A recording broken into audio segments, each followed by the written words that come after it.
Hello friends, आप सभी का अल्फ़ा टेक्नो एजुकेशन में स्वागत है। आज हम आपको मुख्य रूप से उत्तर प्रदेश की संवैधानिक व्यवस्था के बारे में या कह सकते हैं हम कॉन्स्टिट्यूशन सेटअप के बारे में आपके साथ डिस्कस करेंगे। इसमें हम मुख्य रूप से गवर्नर, उस गवर्नर का क्या रोल होता है, विधानसभा, विधान परिषद, हाउस में जो विभिन्न प्रकार की जो कमेटियाँ होती हैं उन सब के बारे में डिस्कस करेंगे और जानेंगे किस कमेटी का क्या क्या रोल होता है। तो आइए चलो देखते हैं। इसी प्रकार से हम विभिन्न प्रकार की जो भी इसमें क्वेश्चन बनेंगे उन सभी का आंसर भी हम साथ ही साथ में देखते जाएंगे। तो हम देखेंगे सबसे पहले कॉन्स्टिट्यूशन सेटअप में, जैसा कि ऊपर देखिए आप दिया हुआ है कि भारत के संविधान के अंतर्गत उत्तर प्रदेश में जो है कि एक गवर्नर होता है और यहाँ की जो लेजिस्लेचर है वो बाई कैमरल लेजिस्लेचर है। बाई कैमरल लेजिस्लेचर का मतलब है यहाँ पर दो सदन होंगे, एक आपकी विधानसभा होगी, एक आपका विधान परिषद होगा। लोअर हाउस को हम विधानसभा बोलते हैं, जिसके जो है कि 404 मेंबर हैं, जिसमें से 403 को डायरेक्टली सेलेक्ट किया जाता है और एक को नॉमिनेटेड किया जाता है गवर्नर के द्वारा। और जो अपर हाउस होता है उसको विधान परिषद बोलते हैं, उसके 100 मेंबर होते हैं। इसके अलावा हम बताएं कि इसके अलावा लेजिस्लेटिव के अलावा जो कि स्टेट के पास जो जुडिशरी है, उसमें स्टेट का जो हाई कोर्ट है वो इलाहाबाद में स्थित है और उसकी एक बेंच जो है कि लखनऊ में भी स्थित है। और इसके अलावा जो स्टेट की सारी एग्जीक्यूटिव पावर हैं वो जो है कि गवर्नर के पास हैं। एग्जीक्यूटिव पावर का मतलब होता है कि जो फाइनली जो कोई भी लॉ बनाया जाएगा तो उसको अप्रूव जो है कि आपका गवर्नर ही करेगा। या तो वो डायरेक्टली इस काम को कर सकता है या उसके पास जो सबऑर्डिनेट ऑफिसर्स होते हैं उनकी सहायता से अपने कॉन्स्टिट्यूशनल प्रोविजंस के संवैधानिक जो भी नियम होते हैं उनका यूज करते हुए वो अपनी पावर का यूज करेगा। इसके अलावा दूसरी नंबर पर आता है मुख्य रूप से जो आपकी है जो काउंसिल ऑफ मिनिस्टर।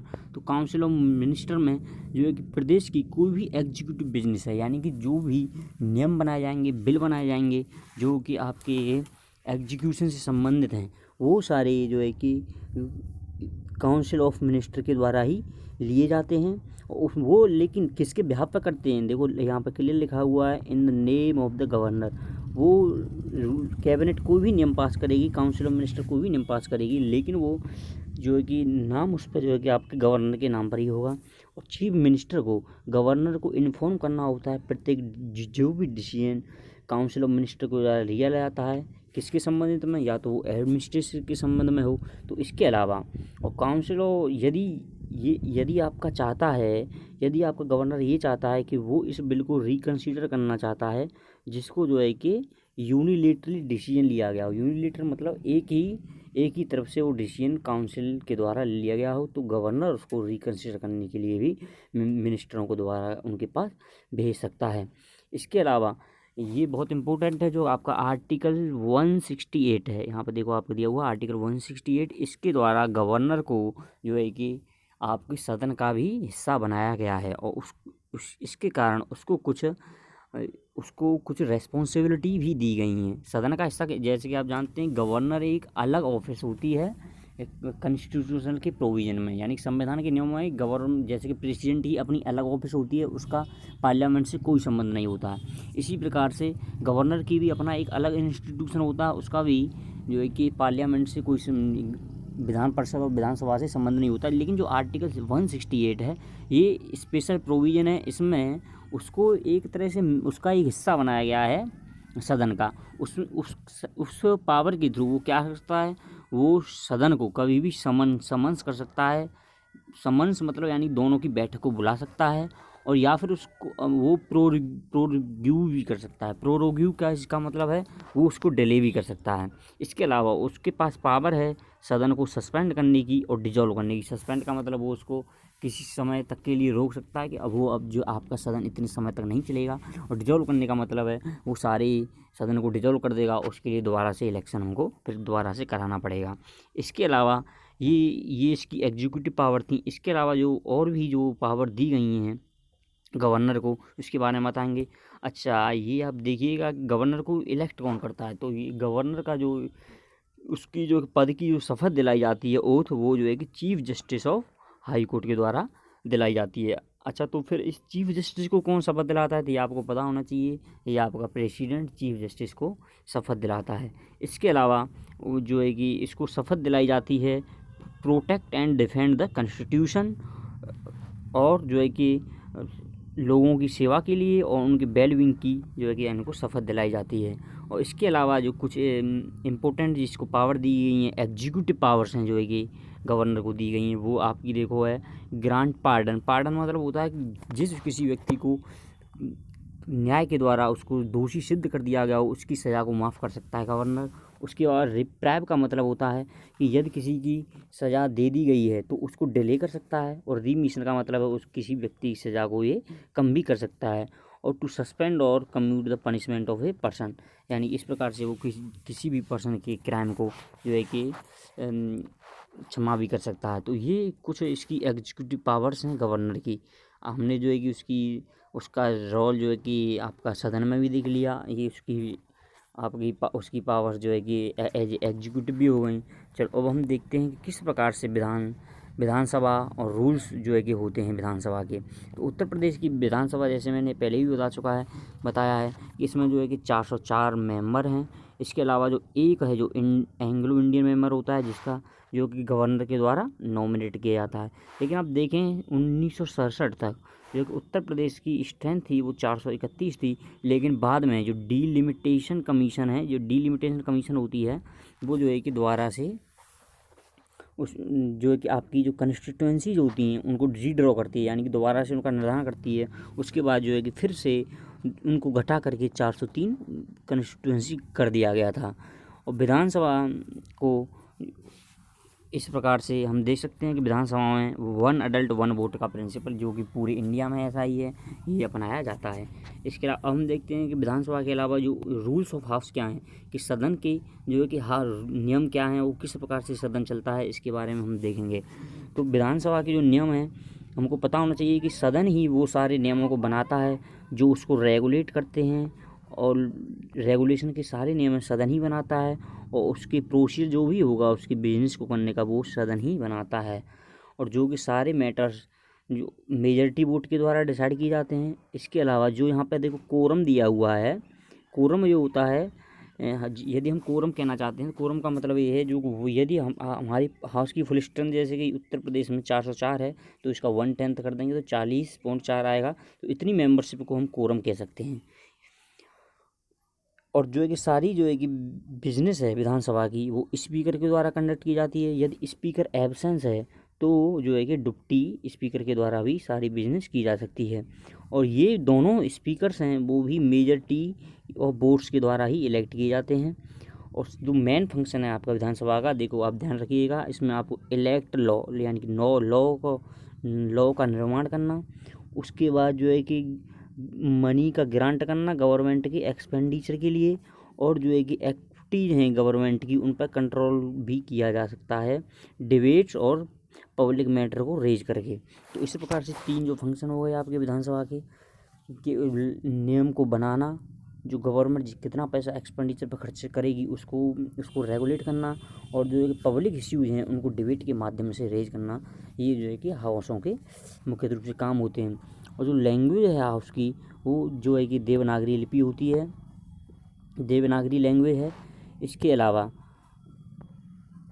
जो कोई भी जो मैटर्स है हाउस से रिलेटेड है, वो जो है कि पहले उसकी परमिशन लेनी पड़ती है किसी भी बिल को ऑफिशियल या नॉन ऑफिशियल शेप में। उसके बाद में इस बिल को हाउस के द्वारा विचाराधीन किया जाता है।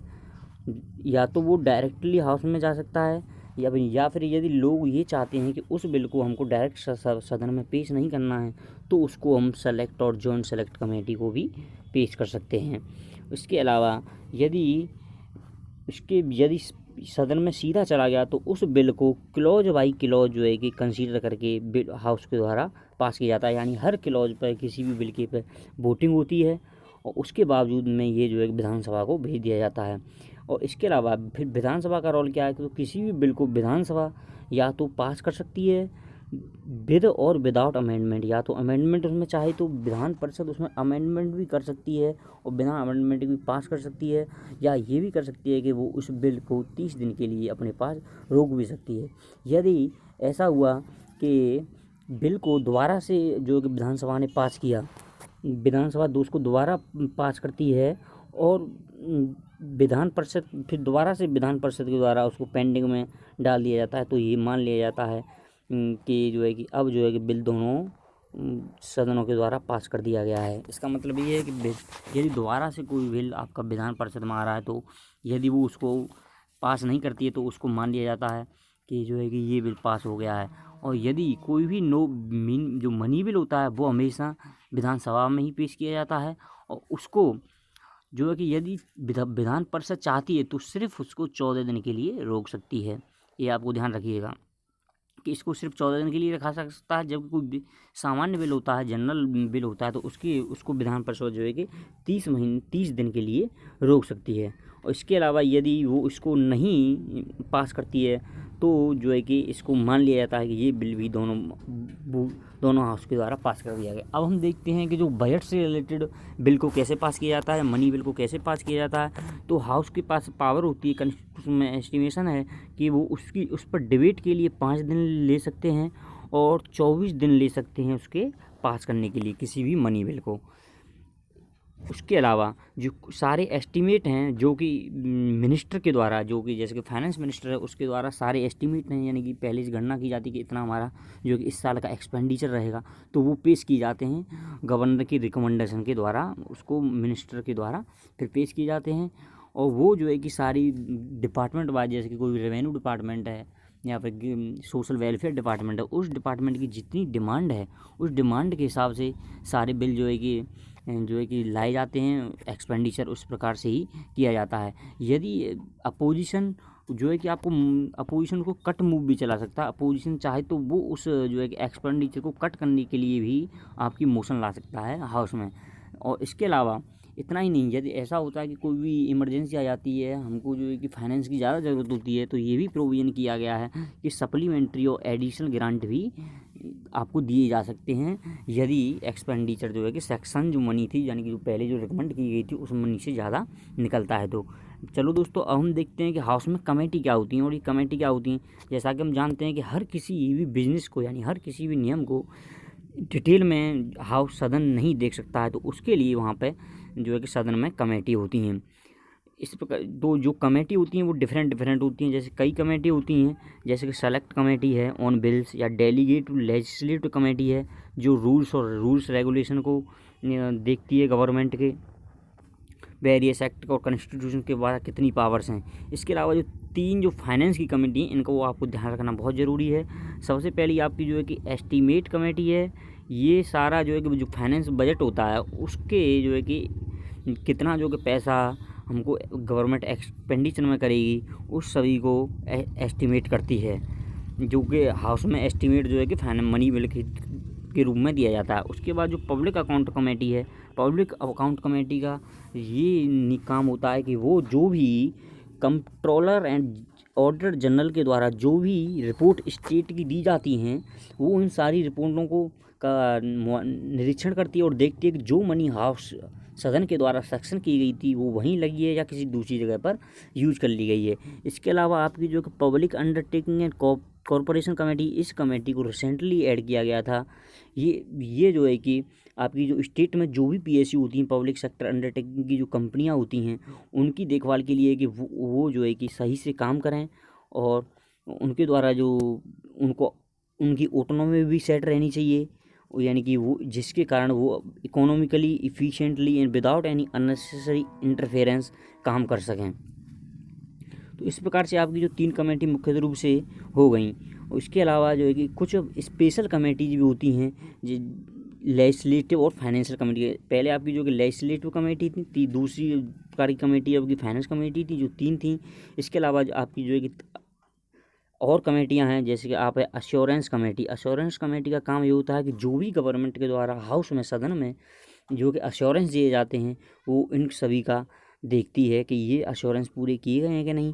और आपकी प्रिविलेज कमेटी है, प्रिविलेज कमेटी का काम होता है जैसे कि सदन की कार्रवाई के दौरान कोई भी मेंबर यदि किसी भी नियम का वायलेशन करता है तो उस पर क्या कार्रवाई होगी, ये जो है कि वायलेशन और प्रिविलेज से संबंधित सारे कामों को देखती है, जो कि हाउस में इश्यू उठाए जाते हैं। उसके अलावा आपकी जो पेटिशन कमेटी है, पेटिशन कमेटी का मेन मुख्य काम होता है जो भी आम जनता के द्वारा पेटिशन जो कि सदन के लिए भेजी गई होती हैं उनको टाइम टू टाइम देखने का काम इस कमेटी का, पेटिशन कमेटी का होता है। एक जो आपकी इसके अलावा एक और मुख्य कमेटी है, ये आपकी हाउस कमेटी है, इसका भी ध्यान रखिएगा।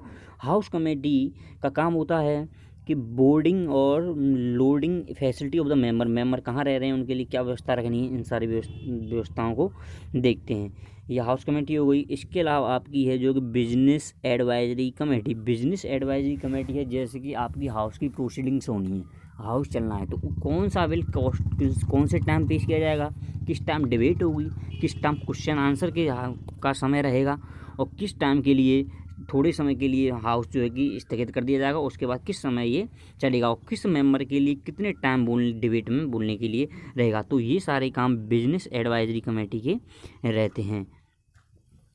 इसके अलावा हम देखते हैं एक मुख्य जो कि अभी उत्तर प्रदेश में जो है कि इस कमेटी को ऐड करने का डिस्टिंक्शन है, यानी उत्तर प्रदेश में सबसे पहले ऐड की गई थी, ये आपकी पार्लियामेंट्री स्टडी कमेटी।